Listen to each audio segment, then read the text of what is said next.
How to redeem OnePay rewards.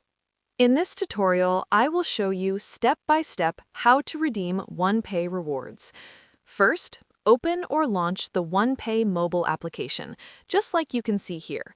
This is the OnePay app home screen, where you can view your debit and savings balances, add or move money, and set up features like Pay Autosave to automate your savings, while also accessing tools such as credit score monitoring with real-time alerts, credit builder with zero fees and zero interest, and options for global transfers, all in one place. From there, go to the top of the page and make sure you tap on the rewards icon, which appears somewhere here. Once you tap on it, you will land on this other page.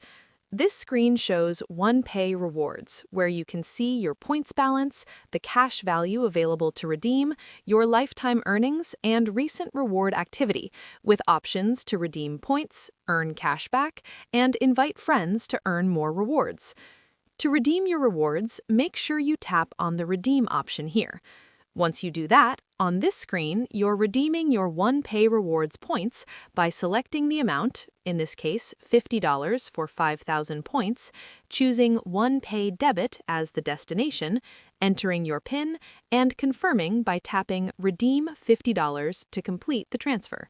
The process is that simple. I hope this tutorial has helped you find a solution to the issue you are facing. Make sure you like the video and subscribe to our channel. Thanks. That is how to redeem OnePay rewards.